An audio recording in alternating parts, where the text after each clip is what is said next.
Hello and welcome to IR Thinker, where we explore the world of international relations, one critical issue at a time. I'm Martin Zubko. Today's discussion focuses on Japan's energy security and transition. On the one hand, there are reports of efforts to restart nuclear power plants, signaling a potential return to nuclear energy over a decade after the Fukushima disaster. On the other hand, Japan promotes the vision of a hydrogen society, aiming to position itself at the forefront of the next generation clean energy technologies.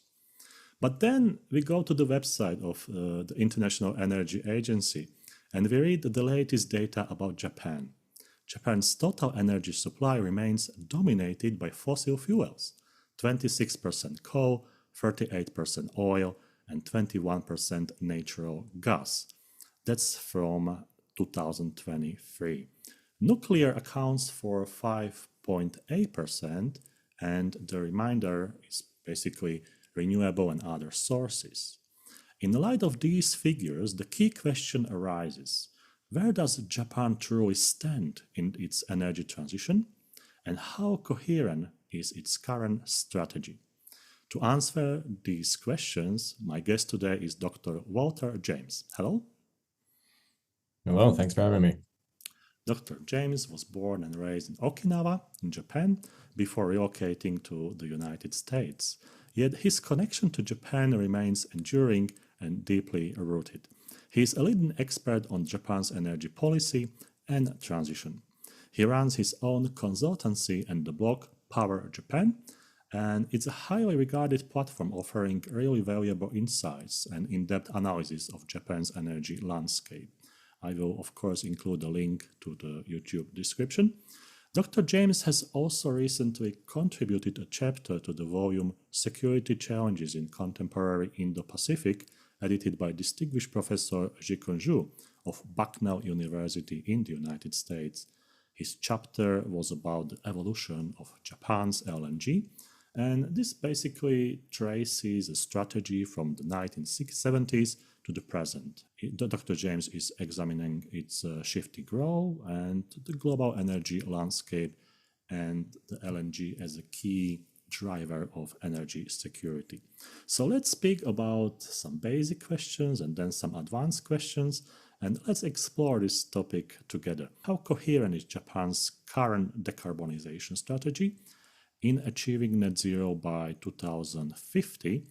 And how would you compare Japan's strategy to other major powers, for instance, the European Union, the United States, or others?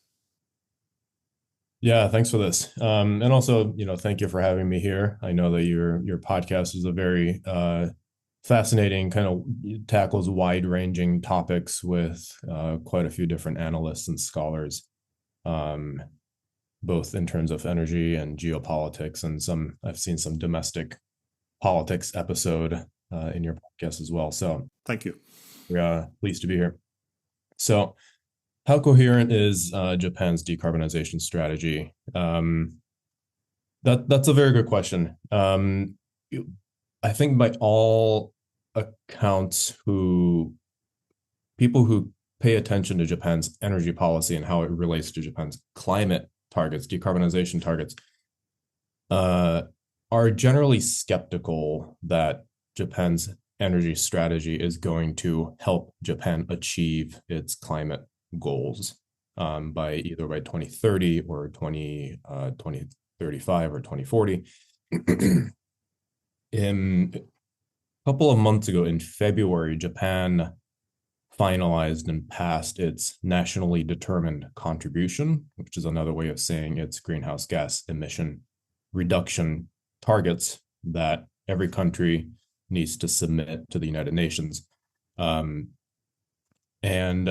according to that, it basically draws a straight line between 46% reduction by 2030 to, I think it was 76% reduction by 2050, without a whole lot of thought about which policies are necessary to actually achieve this straight line.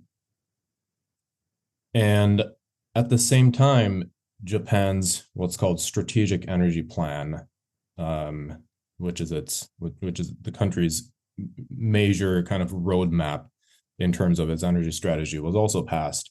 And in that, we still have 20 to 40% fossil fuels. In addition to other energy sources that's going to depend on fossil fuels like hydrogen and carbon capture and storage. So putting those two things together, we really kind of are skeptical about whether Japan's energy policy is going to help it, reduce its greenhouse gas emissions in the long term.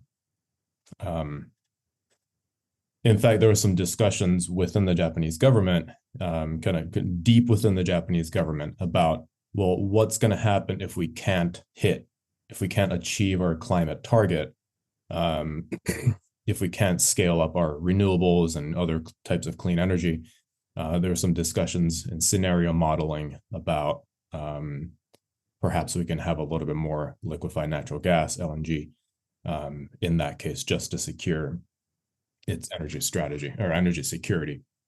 So even the Japanese government itself is a little bit skeptical of whether it can achieve its own climate targets. So a little bit lacking in coherence there.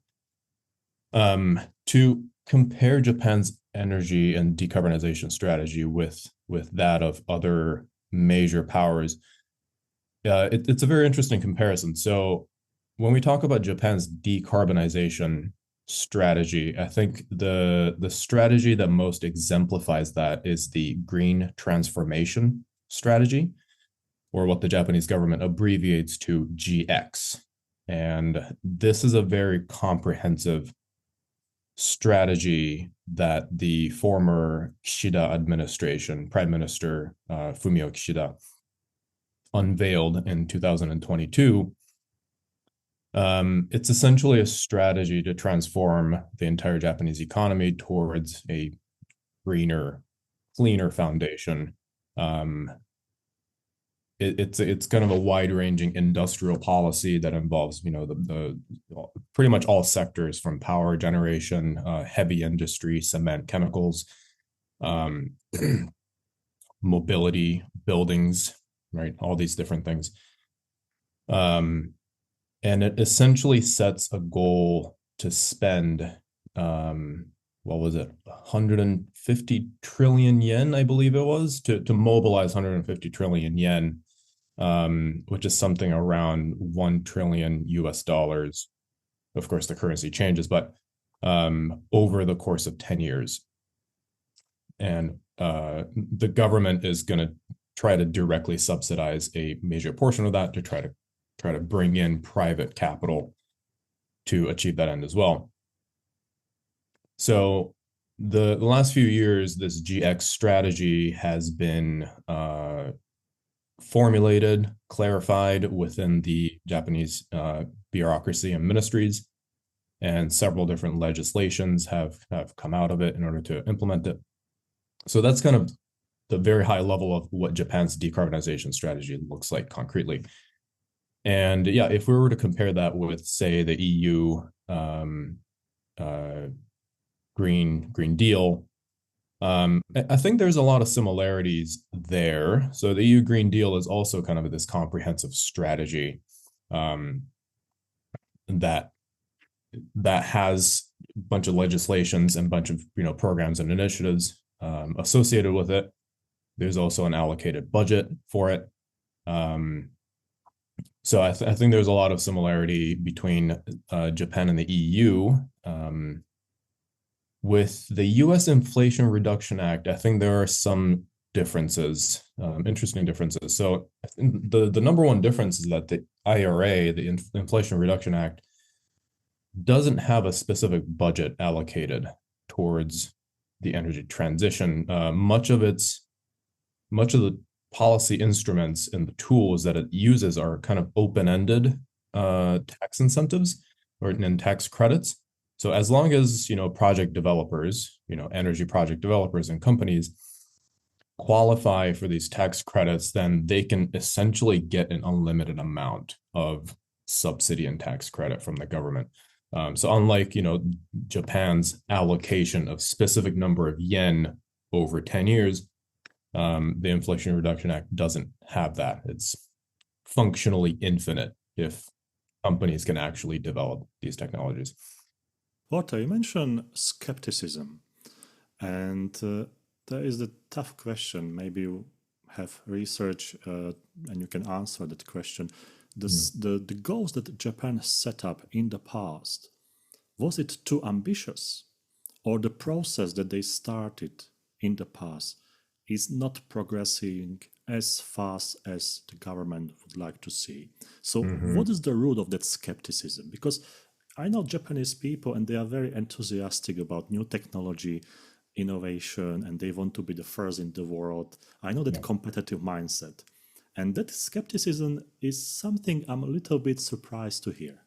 So the original uh, carbon emission reduction, greenhouse gas reduction target that I talked about was 46% reduction by 2030 compared to 2013 levels.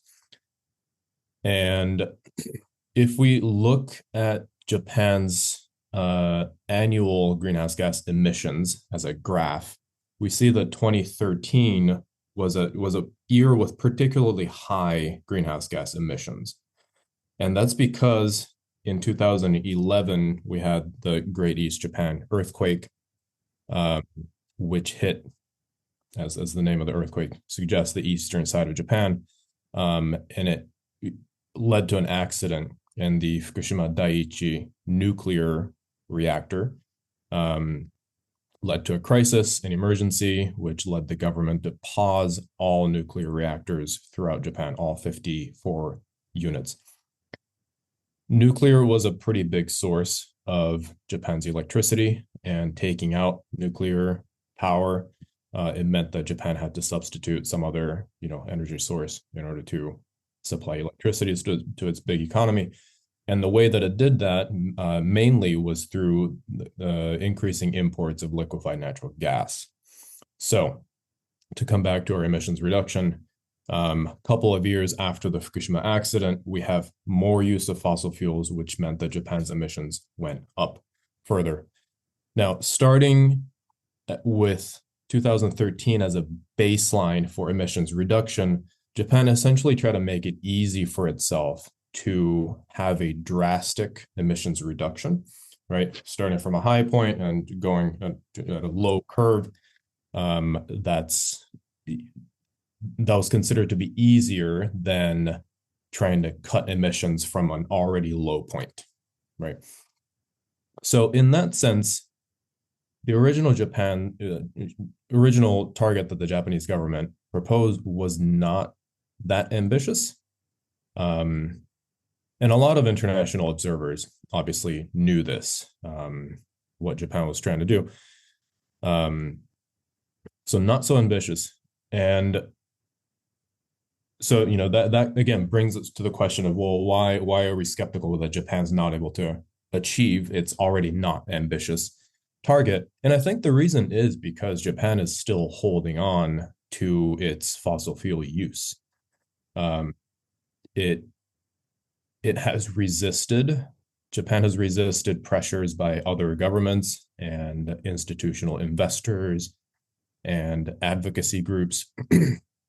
It's resisted those kind of pressures to, say, phase out coal-fired power plants, reduce the use of gas, and to promote Japanese companies' exploration of fossil fuels in overseas markets for the purposes of imports. And so Japan really kind of sees fossil fuels as sort of a bedrock of its energy system. Even as other G7 and other advanced industrialized countries are swiftly moving away from things like coal-fired power plants. So yeah, I think that's kind of the answer to your question. So this already unambitious target is difficult to achieve because Japan's the actual policies and energy transition targets and strategies are even less ambitious than its targets. Can you explain institutional dynamics that shape Japan's decarbonization trajectory. And also, Walter, there is one thing, and that's the basic energy plan. Can you tell us what does it mean and why it is basic? Because at the first glance, it sounds like basic energy plan. So maybe that's like 3 pages and that's it, you know. But I think it's more complicated. Yeah, great questions. So the institutional structure of Japan's energy policy or decarbonization policy, it's fairly simple, thankfully. So the Japan has government ministries. If we have, American audiences, this is kind of the equivalent of departments, right? Like federal departments. And the ministry that is essentially in charge of formulating Japan's energy policy is the Ministry of Economy, Trade, and Industry, METI or METI. METI is a large bureaucracy, and rightfully so, because it has purview over all of economic policy, trade policy, economic diplomacy. So the minister of METI is often commenting on, the current negotiations, tariff negotiations with the Trump administration, for example, that kind of things. And so the energy policy is under the purview of METI. And then, so exactly how METI formulates energy policy is also an interesting thing. So METI often summons or calls in experts from the private sector or academia, think tanks, to hold these what's called advisory committees or work groups. These are small things, like 10 to 20 members usually, that discuss specific aspects of energy policy, like how sustainable aviation fuel should be produced and used, and what are safety measures that need to be going around it, right? These very detailed kind of in the weeds discussion about how policy should be shaped. And then those kind of specific policy recommendations and guidelines then work their way up the METI bureaucracy, which then are compiled into coherent and larger kind of legislative or strategic proposals. And one of those things is, like you mentioned, the basic energy plan. In English, you can call it basic energy plan or the strategic energy plan. I prefer calling it strategic energy plan. And the word basic comes from the Japanese translation, Energy Kihon Keikaku. The Kihon is basic, but also it can be translated to fundamental or foundational. And so I think that's a better translation than basic. Yeah. So it is the foundation of Japan's energy strategy. The strategic energy plan or the basic energy plan is revised every 3 years, more or less. And it began in 2002, if I'm not mistaken, well before the Fukushima accident. And yes, it's a document it's become longer and longer every single revision. Right now, it's well over 100 pages. And it essentially kind of maps out Japan's energy strategy from now until 2040. For example, that was the latest revision. And it basically lays out kind of the Japanese government's thinking about energy policy, thinking about the specific fuel sources. So what it thinks about fossil fuels, what it thinks about renewable energy, geothermal, blah, blah, blah, nuclear. And also how it thinks about energy demand and how to shape energy demand, how to, introduce energy efficiency, demand response, all these different things. And yes, the thing that commands the most attention is, what does the government want the energy mix to be by, say, the year 2040? And this is very important because this sends a signal. It's essentially a way for the government to send a signal to investors, to project developers, other kind of private sector, actors, to align their business strategy towards those goals. And so it is a very effective and important document. So it's highly anticipated every single time that it's revised. And it gives you a lot of ideas about a lot of understanding and insights about where Japan is headed. Walter, I have a question about private and state. Because in the European Union, there is a tension about who is leading energy policy. Is it supranational, like European Union, or is it national as a member states? And then within that scope of competencies, you have private companies, and they are fighting for the market share, for technology, who is going to supply which state, which company. And that's all goes into sort of mix of interests. So a simple question, how private is Japanese energy sector? Yeah, that's a great question. It's a great political science question.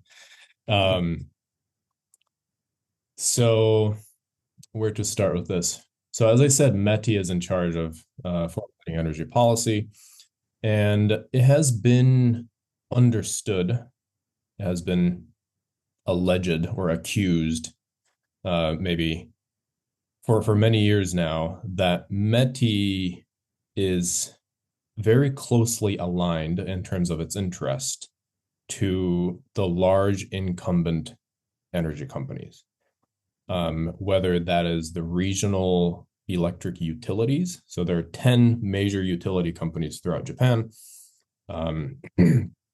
that used to have a monopoly over power generation, power distribution, power transmission. Not anymore, it's been liberalized, but still these electric utility companies are very powerful. It's been alleged that METI's interests are aligned with the higher greenhouse gas emitting industries. So that'd be, heavy industries or power generators that own a lot of fossil fuel fired power plants. And that is discernibly true to an extent. So if we look at the advisory committees, the panel of experts that METI summons, we see that the vast majority of these committees are staffed overwhelmingly with people who are kind of represent or affiliated with these incumbent or high emitting industries. So it is very true that METI kind of solicits the opinion and expertise from these vested interests. But it's not clear which the direction of causation is. It's not clear whether the corporate actors are influencing METI or METI already kind of thinks in the same way as these corporate interests. Sometimes there's evidence that METI influences the behavior of the corporate interests in certain situations. So, it is very difficult to say kind of who is influencing who, and whether, METI's interests and preferences were pre-existing before these, corporate interests came in. I do want to say, though, that there is kind of a distinction in the private sector now. So as I said, like utilities, large energy companies, large emitting companies, they're much more cautious about the energy transition. They never resist it. They never say, oh, we don't want renewables, we don't want clean energy. They say, well, clean energy and renewables, we need to take it slowly because fossil fuels, they strengthen our energy security, and our business model won't be able to handle it if it's too swift of a transition. But then there's many other companies who do see the benefits of the energy transition, both from an economic and strategic perspective. And so now there are quite a few business associations and groups, such as the Japan Climate Leaders Partnership, Japan Climate Initiative, RE100. These groups that are essentially private sector groups that are advocating for more ambitious energy transition strategies. So Yeah, it's a nuanced landscape. And just follow-up question, those Japanese companies, I mean energy companies, are they owned by Japanese owners or they are multinational or they are, Mm, for instance, American or Germans or French? Because I think this sort of connects to geopolitics and how the interests of the big corporation might shape the energy landscape. yeah, yeah, that's a great question. Um, so all of these companies are publicly traded. Um, but I think the legacy of Japan's kind of cross-holding or cadence, if you want to call it that way, still persists, which is essentially that yes, these are publicly traded and you can buy their shares on the Japanese stock market, but the majority of these shares are held by, let's say, Japanese financial institutions or Japanese institutional investors and other Japanese companies whose interests are very closely aligned with the managers and executives of these energy companies. So that's a way of saying that investor advocacy is a little bit difficult to actually make happen in Japan. So now there's a lot of um, institutional investors in the West who care about climate change and the energy transition, and so they will submit proposals whenever there's a shareholder meeting to change the board of governors, right? To advocate for more aggressive climate transition plans. That's been much more difficult to do in Japan because of this cross shareholding pattern. Let's touch a little bit particular energy sources, and let's start with your book chapter. So, the meaning of LNG for Japanese or Japan's energy transition, is it sort of temporary? Let's say next 50 years, Mm. so we can consider LNG as cleaner energy, but then they will abandon it. Or is LNG a cornerstone or one of the pillars of the energy transitions in Japan? Because I know some people, they struggle to understand how LNG is perceived by the Japanese political leaders and Mm. also experts. So, based on your research and the chapter, can you please clarify LNG in Japan's energy transition? So the Japanese elites, policymakers, politicians who pay attention to energy issues, as well as energy companies, regard LNG as a cleaner fuel than other fossil fuels. If we're talking about carbon emissions, this is true, right? It's about half of the emissions, carbon emissions, compared to coal. Um, Certainly less than petroleum as well. So the Japanese energy elites do consider LNG and natural gas to be a cleaner fuel. Kind of in the jargon of the energy transition, they might consider it as the transition fuel, right? Transitioning from usually coal to something cleaner. So that's one consideration. And if we look at Japan's current energy mix, as you said, LNG does account for a pretty substantial portion of Japan's electricity generation mix. Um, so I think Japan is considering LNG to be, yeah, like you said, like a cornerstone of its own energy strategy going forward as well into the future. Until recently, Japan's energy demand domestically was going down thanks to its shrinking demography. The economy has been more or less stagnant for the last several decades. So the energy demand was going down, which meant that Japan was not going to need as much gas and LNG coming into the country. But now the situation is changing with artificial intelligence and the build out of data centers and also semiconductor manufacturing, these things that require a lot more energy to run and conduct. So now the energy demand is anticipated to go up, which means that Japan's going to need more electricity. Much of that electricity is going to be coming from LNG imports. So again, from that perspective too, Japan is relying on LNG. And a third consideration is that the companies in Japan that buy LNG from overseas, they have surplus capacity currently, partly because of the historical decline in energy demand.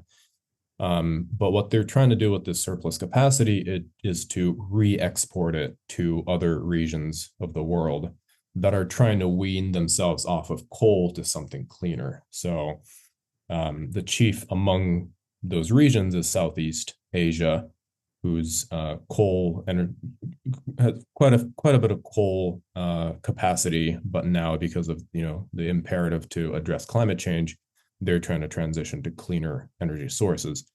And Japan is jumping in there as a very eager exporter and investor, saying, we have all this LNG, we are a neighbor to you, and we can provide you with investments in LNG import terminals and power plants.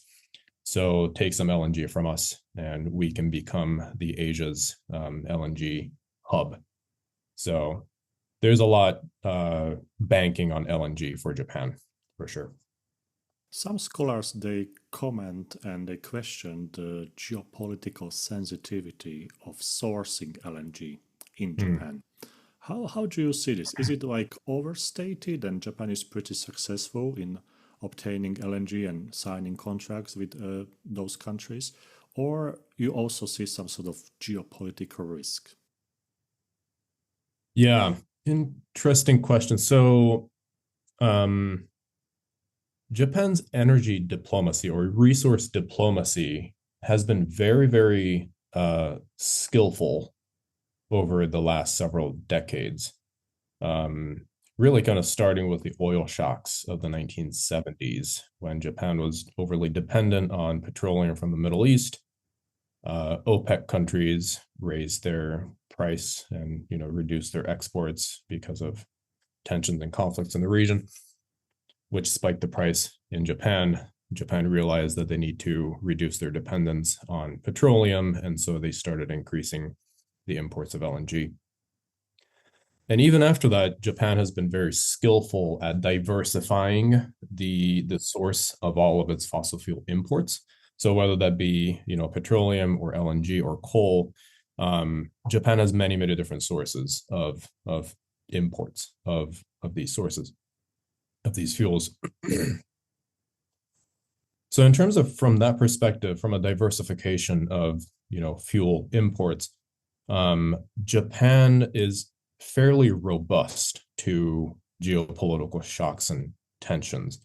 So, for example, after Russia invaded Ukraine in 2022, yes, Japan's domestic energy prices went up, but it still held on to LNG projects in Russia.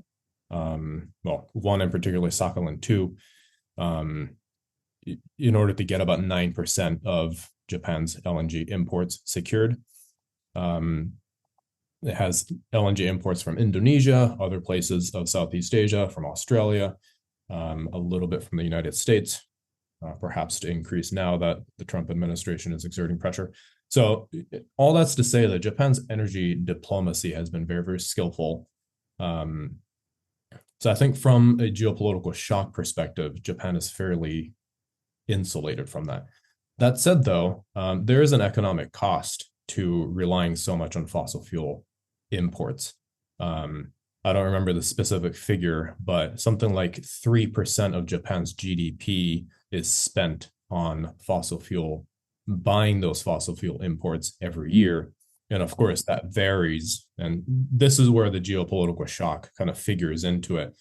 With every shock there is, with every supply constraint there is, the price of these fuels go up.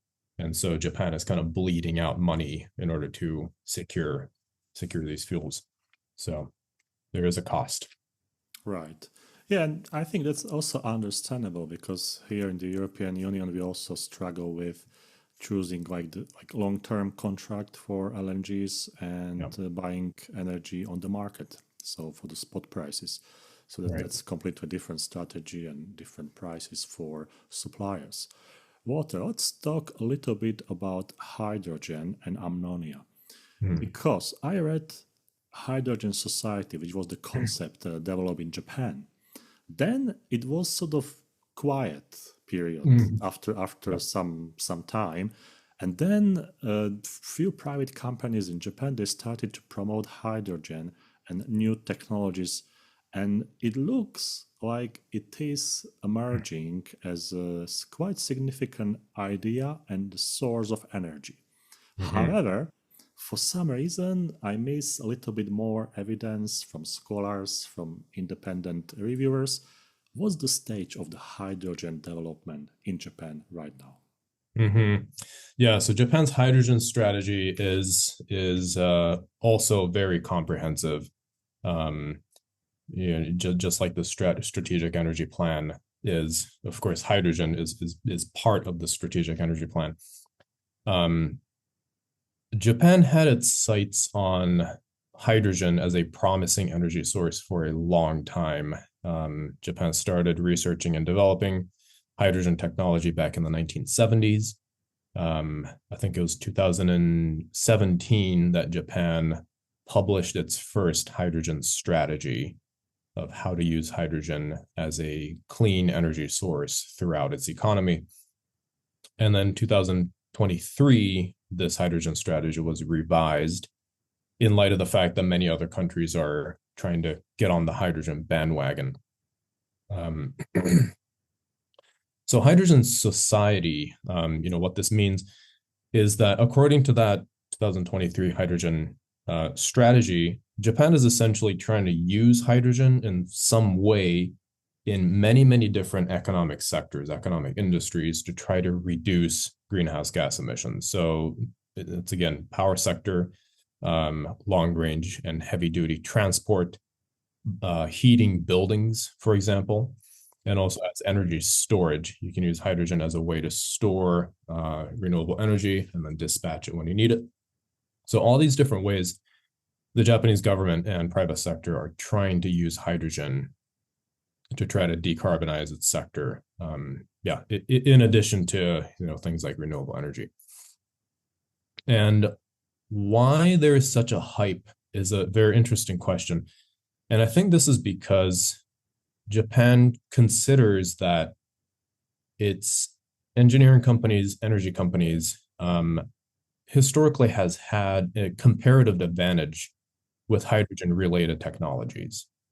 So that mainly with fuel cells. Fuel cells essentially are, these machines are like motors that you feed hydrogen in it and it generates the electricity. You can power all sorts of different things.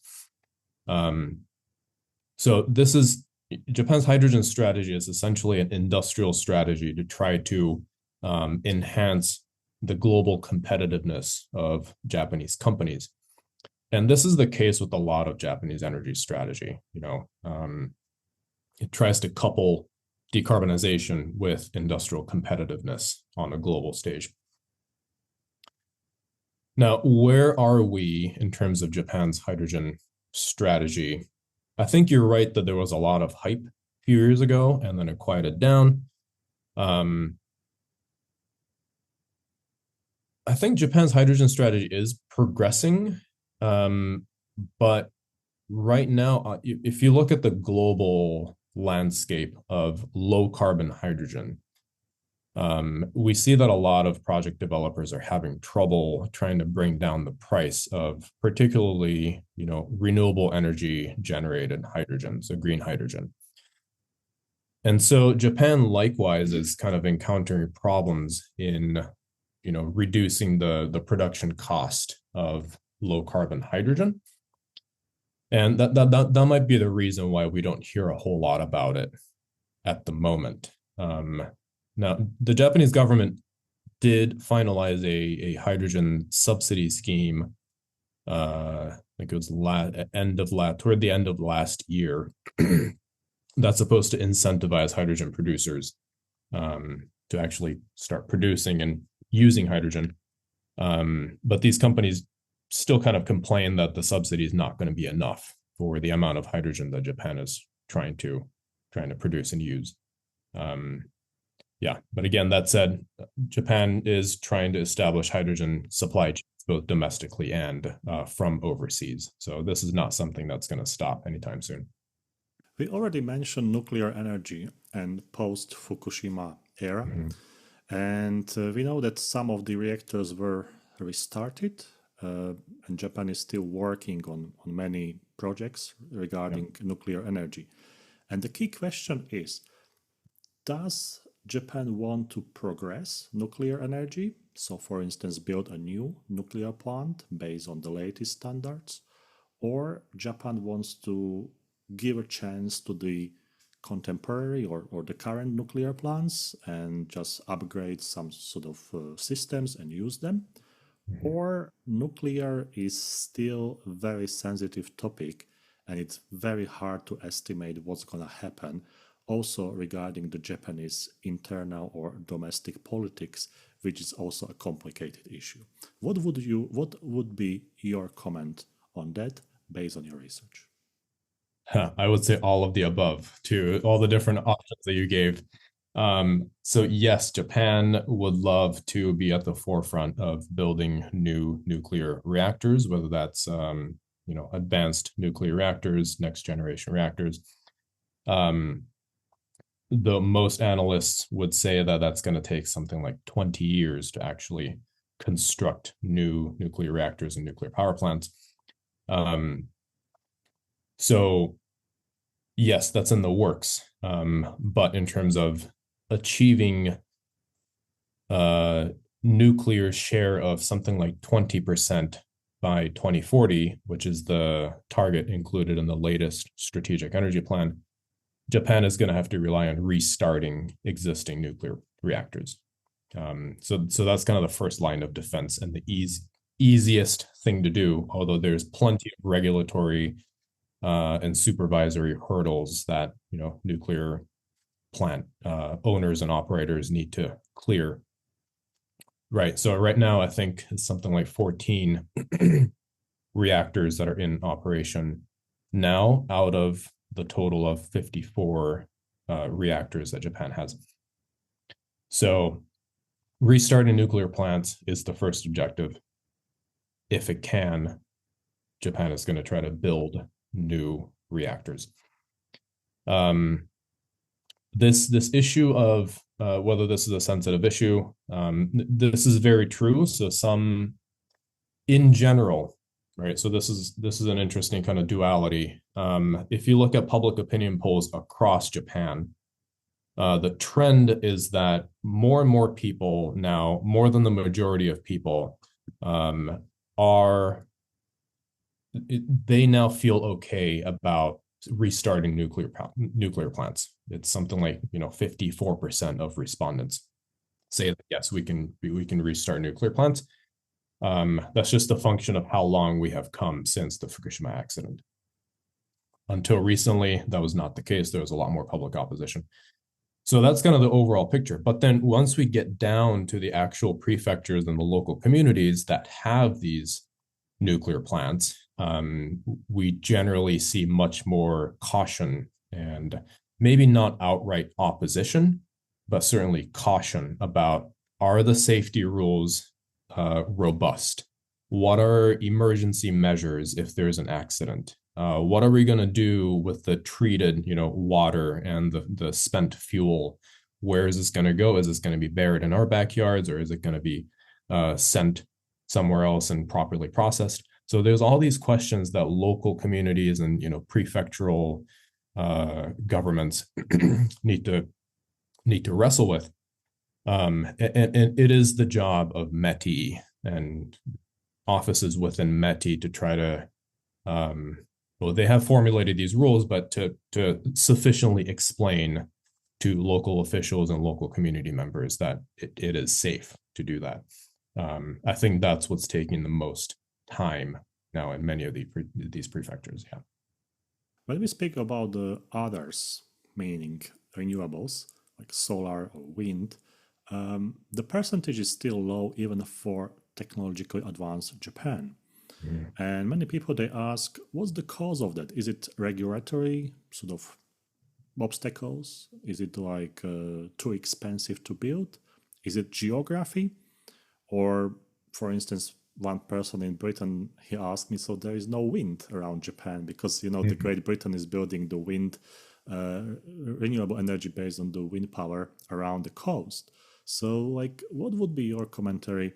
And can we expect some changes, or do you think that the process of how we see it at the moment will continue? So we will have renewables, but we can't expect like 60 or 40%, but we will be around like 10, maximum 15. To set the context, so again, I keep referring to the latest strategic energy plan, but again, this is why the strategic energy plan is important, because it gives us an insight into where Japan is trying to head to.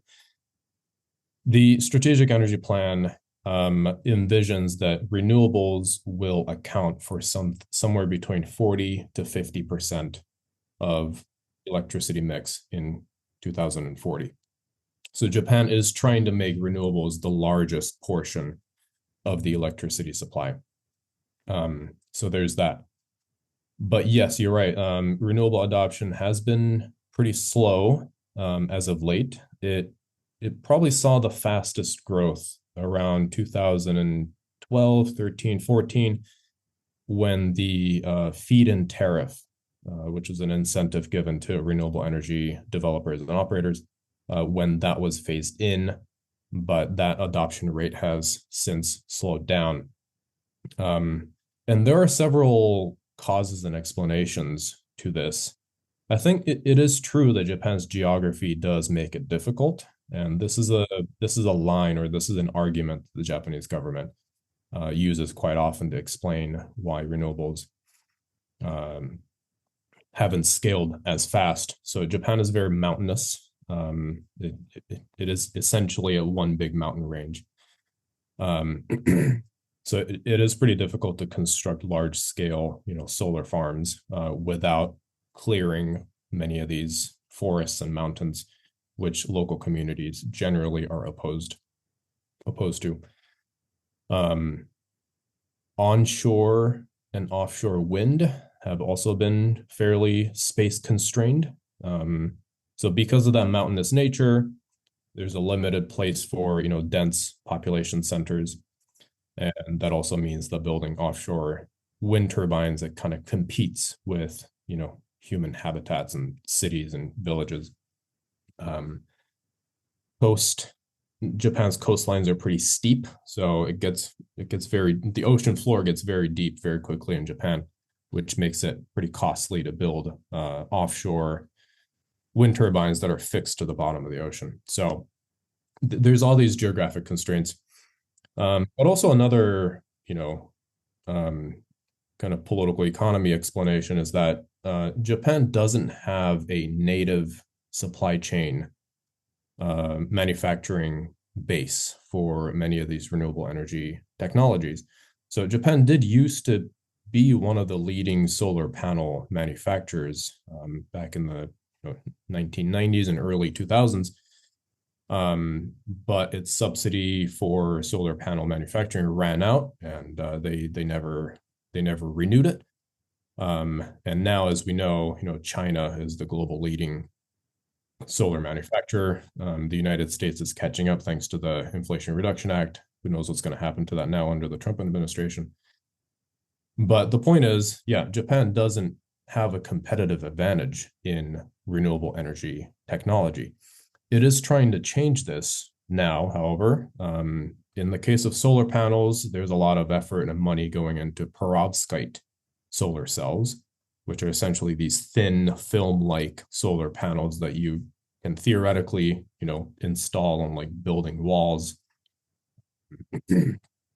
bridges, different surfaces, as well as offshore, both fixed and floating offshore wind energy. So there's a lot of R&D and investments going into these, what the government calls next generation renewable energy, to try to make it more Japanese, to bring the supply chain closer to home. So yeah, my fingers are crossed that these things are going to succeed. What about carbon capture and storage technology? I Mhm. know this is a heavy technical topic, so we don't need to go to those details. But regarding the usage, practicality, or pragmatic approach, what's the position of this technology in Japan? Yeah, so Japan is just like is doing with hydrogen strategy. Its carbon capture and storage strategy is comprehensive and ambitious. So I don't remember the specific figures, but Japan is trying to achieve several 100 million tons of carbon storage by 2050. It has intermediate targets for 2030 and 2040, but essentially, by the middle of this century, is trying to store, both in Japan and in overseas markets, several 100 million tons of captured carbon. Um, Again, like with hydrogen, Japanese companies, Japanese government are establishing the supply chain for this. So why do we need a supply chain for carbon capture? It's because, well, we need to capture the carbon at specific point sources. So these are usually power plants or industrial plants that emit a lot of carbon. You need to capture this. You need to transport it, whether via pipeline or usually ships, vessels, ocean-going vessels. Um, you need a place to actually receive this carbon, and then you need a place to store it, generally underground, or convert it to some other good to be used. So in that case, it's carbon capture, utilization, and storage, CCUS. And yeah, Japan is trying to establish these supply chains.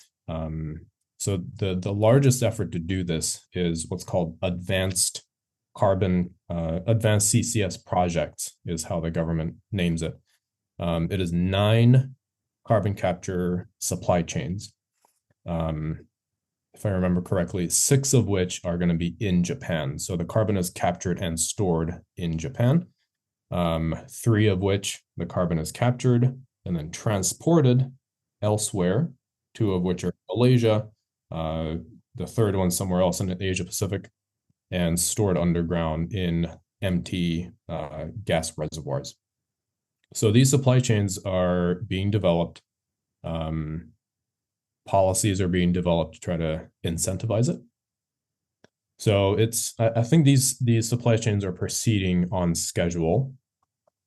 Yeah, that's another kind of big industry effort that Japan is doing that I think a lot of energy observers don't really pay attention to. But Great. Let's continue with few questions from the other side, from the consumer side. And let's start with the big companies, with the strategic companies in Japan. I mean, the technological companies, chemical companies, all these heavy industries. How do you see the cooperation of those institutions with the government, with the policymakers? Sometimes we might see some tensions, where to go, where to invest, but sometimes we can see really interesting projects. yeah, it's in the Japanese political economic landscape, it's usually difficult to see kind of tensions between the government and private sector. Um, we don't see a lot of lawsuits, we don't see a lot of lobbying, we don't see a lot of public outcry from private sector actors. So it's difficult to discern, where the tensions are between policymakers and business leaders.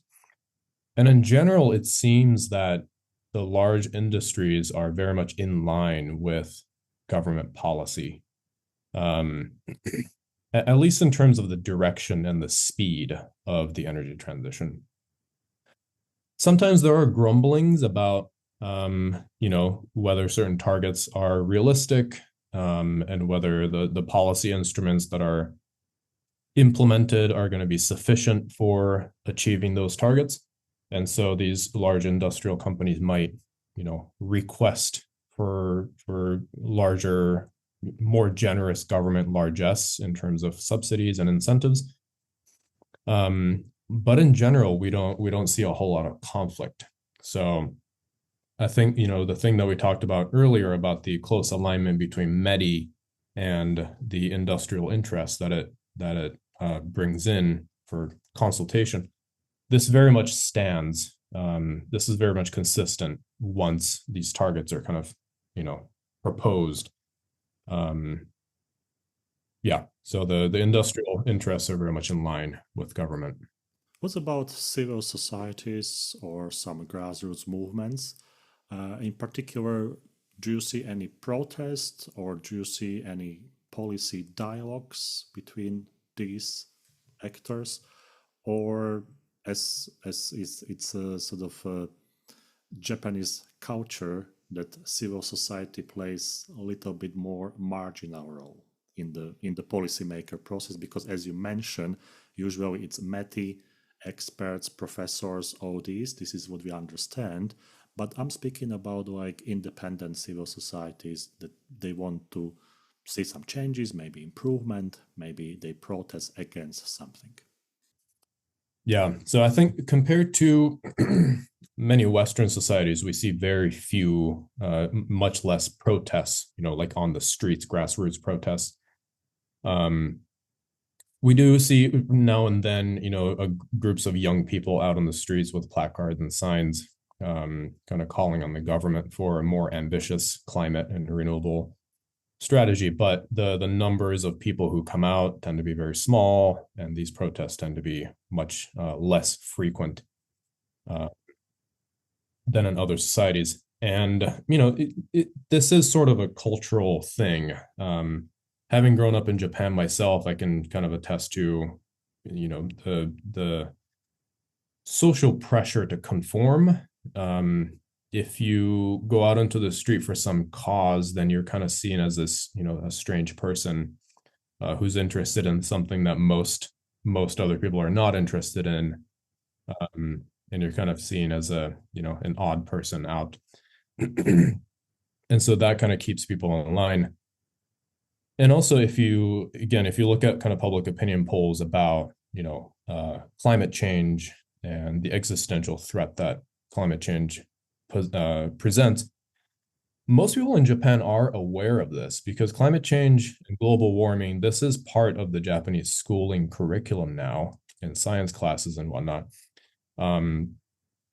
But when it comes to the question of, how willing are you as an individual to take action to target climate change, then the number goes way down. And that's generally because people kind of consider climate action to be a burden, to be a cost to the individual lifestyle. So yeah, that kind of goes to say, like, people are aware of climate change and its dangers, but they're not willing to take action to do it. So I think those kind of, belief and social pressure prevents people from protesting. That said, though, there are civil society organizations that are advocating for more ambitious climate policies. There's quite a few think tanks and grassroots advocacy organizations. It's just that the way that they try to engage with policy is much more kind of serious policy discourse rather than going out on the street.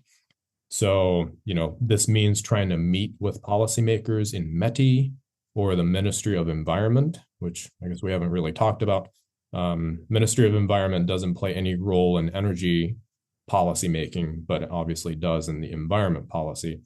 And it's the Ministry of Environment jointly with METI that crafted Japan's climate target. So these civil society organizations try to do serious research and analysis and modeling to say, if we don't ramp up our ambitions, then this is going to be a massive cost to the Japanese economy. Yeah, and it's just produce these good research and advocacy efforts to try to convince policymakers. So it is kind of very much behind the scenes influence of these advocacy organizations. But I think they do good work, and their influence is real. How do you see support for climate startups or technology that might help to mitigate climate change? Do you see this as significant in Japan, or it's more a market competition, so they must compete for share and for money and for investment? Mhm. Yeah. Yeah, I'm not as very well aware of this landscape as some of the others, but from what I can see, most of the support for startups comes from these large established organizations. So, the big trading houses like Mitsubishi and some of the other trading houses, they would kind of act as venture capitalists in trying to support promising startups. Of course, with the future plan to try to buy them once the technologies are mature. Um, so there's not currently a vibrant landscape of startups that are, either kind of bootstrapped or they get, investments that are outside of those trading houses. Um, yeah, so I think it's still generally kind of an impoverished landscape for startups. Right. How do you see innovation and the access to innovation from the consumers? Are Mm, people actively seeking to upgrade, for instance, switch some regulators, some, let's say, heating systems, cables, and all that infrastructure to mm. be more energy efficient and help to this energy transition? Or this process also takes some time and it goes slower than expected? Yeah. Another area that I'm not that familiar with, but I do know that the Ministry of Environment does have quite a few subsidies for kind of small scale energy efficiency and renewable energy projects for, rooftop solar, heat pumps, and things like that. So it is possible for people to tap into these things. Yeah, I just don't know how cumbersome it is to actually access them. Right. I ask because sometimes I watch documentaries and I see all those old cables on the streets and everything, and Yeah, I'm right. thinking, like, this is Japan. It should be some sort of, click here, click there, sort of modern technology. Yeah. Anyway, let's go to the last question for this interview. If we look for 2030 and 2050, let's say, what do you see or what do you consider as the greatest opportunities for Japan that shouldn't be missed? Yeah. On the technological front, the couple of the next generation of renewables that I mentioned, the perovskite solar cells, floating offshore wind, I think those are probably the most promising in terms of, both hitting the clean energy transition, but also fostering Japan's industrial international competitiveness. These are technologies that I think Japan will be able to export to other markets. Um, and so it kind of feeds in really well with the government's, preference to couple decarbonization and competitiveness together. So I think those are technologies that the government and private industry definitely need to continue supporting. Um, Geothermal is another one that we haven't really talked about. Um, the Japanese policymakers are getting more serious about scaling up geothermal energy. Um, this is definitely a promising energy source for Japan, something like uh, if we use a specific type of advanced geothermal technology, something like 99% of Japan could be turned into a geothermal plant. Of course, it's not going to happen, but huge promise there. And those are the technological considerations, but much more foundationally, I think Japan needs to recognize that climate change is a security issue in terms of human security, economic security, energy security. And as climate change gets worse, these dimensions of security are going to be threatened. So rather than seeing climate change and the energy transition as something that's happening out there, like a macro trend that Japan needs to jump onto, I think Japanese policymakers need to realize that this is a threat to them that they need to get really serious about tackling. And once that mentality is adopted, I think it's going to permeate through its energy policy, its environmental policy, its investment policy. And Japan will be able to act much more swiftly and aggressively to phase out fossil fuels and increase cleaner energy sources. Dr. James, thank you very much for your time, for your insightful thoughts on this particular topic, which is fascinating. And I think there are lots of areas and topics to research about Japan's energy security, energy transition, and decarbonization strategy. I think we might set up some sort of inspiring talk for others to research and to join the research, which is very important. So thank you again for being on IR Thinker. Thank you very much.